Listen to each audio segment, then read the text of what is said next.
Things చేయాలి. Mock polling intention ఏంటంటే every button press అవుతుందా లేదా దాన్ని చెక్ చేసుకోవడం కోసం.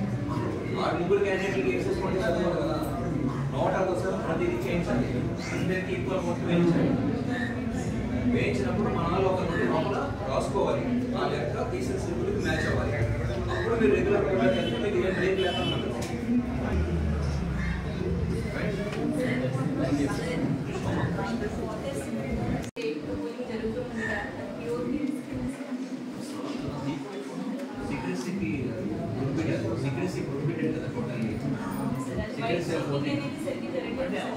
లేకుండా సింగిల్ పోలీసు చెక్ చేయలేరు. వాళ్ళు అక్కడ ఎవరైనా ఫోటో తీసుకుంటారంటే కనుక స్టాప్ చేసి మనం జనరల్లో అంటే కనుక ఫోటో డిలీట్ చేసి వదిలేసి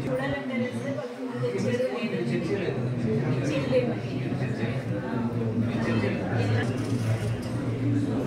వైలెన్స్ ఉంటే వాళ్ళు ఫిక్స్ అవుతారు. అలాంటి చేయకుండా ఫోటో బయటకు వచ్చి అవన్నీ ఇక్కడ ప్రాసెస్ ఏమవుతుందంటే ఇక్కడ రిమార్క్స్ లో టెస్ట్ ఓట్ సో ఇక్కడ సిగ్నేచర్ ఆఫ్ పిఓ చేయాలి. అక్కడ అయితే దాంట్లో ఫామ్ 17C ఫిల్ చేసేటప్పుడు టెస్ట్ ఓట్ ఎవరికి వేసారో చూడ ఆ క్యాండిడేట్ డీటెయిల్స్ కూడా ఎంటర్ చేయాలి.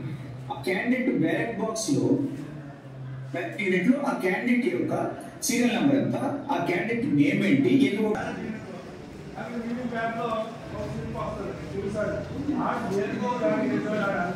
నేను వేస్తే ఆటలో చేసే సింబల్ వచ్చింది అక్కడ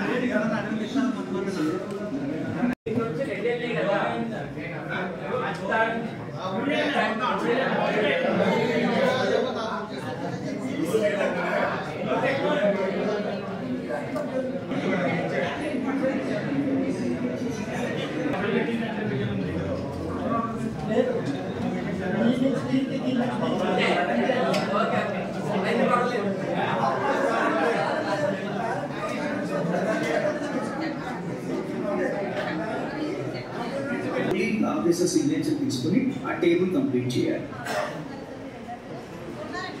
ట్రేడింగ్ ఆఫీసర్స్ రిపోర్ట్ పార్ట్ 5 లో సేమ్ పార్ట్ 4 లో ఏదైతే ఉంటుందో ఇక్కడ కూడా అదే ఉంటుంది. ఇక్కడ ఈవీఎం ఆబ్లిక్ వీవీప్యాట్ రీప్లేస్మెంట్, కానీ పార్ట్ 4 ఏంటంటే మాక్ పోల్ సంబంధించినటువంటి డీటెయిల్స్.